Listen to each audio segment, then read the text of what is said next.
Israel is, by many measures, the country relative to its population that's done the most to contribute to the technology revolution. Now, when you look at the NASDAQ, companies are listed from around the world. There's one country, though, that truly stands out, and that is Israel. If you go to the Middle East looking for oil, you don't need to stop in Israel. But if you go looking for brains, for energy, for integrity, it's the only stop you need to make in the Middle East. For over 60 years, Israel has been at war, the target of terrorist attacks, and boycotted by many of her neighbors. Yet somehow, during this same time, she has built a nation, transformed an arid wasteland into an agricultural miracle, and evolved into one of the most technologically innovative countries in the world. How did a nation of 7 million manage this transformation?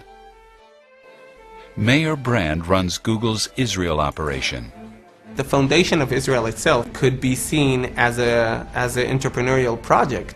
The pioneers who came to build Israel from scratch, they are real entrepreneurs. They took a huge risk.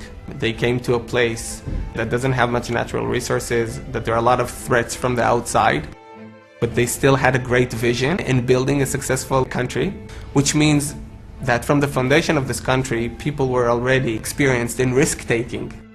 As president of one of Israel's premier science research institutions, Daniel Zodgman thinks part of the explanation is deeply embedded in Jewish culture.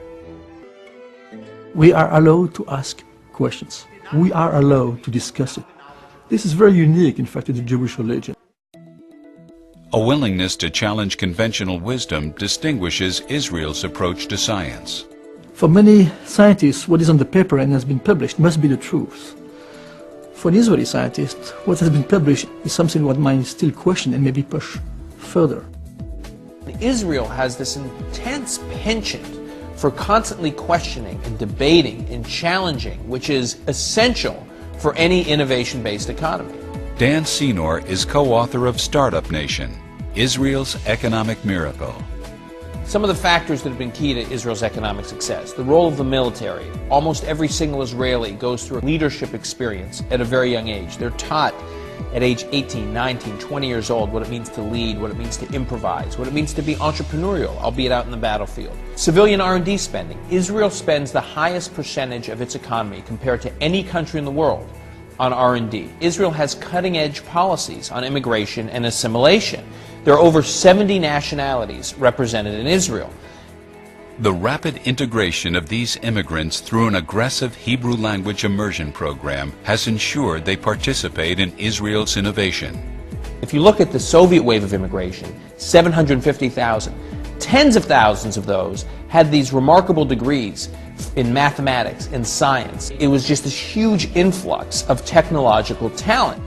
This talent has fueled more startups than anywhere outside the Silicon Valley, bringing the world's leading corporations to Israel for their top R&D talent.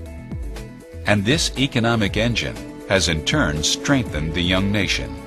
If you describe Zionism as having a prosperous, strong Jewish state in Israel, obviously the high-tech sector goes hand in hand with that.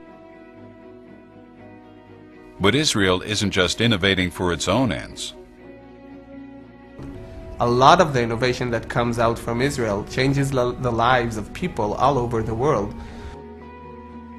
I think that the time where we could export oranges is basically gone, because if you really look at what we can do here and what we can export, then it's basically knowledge.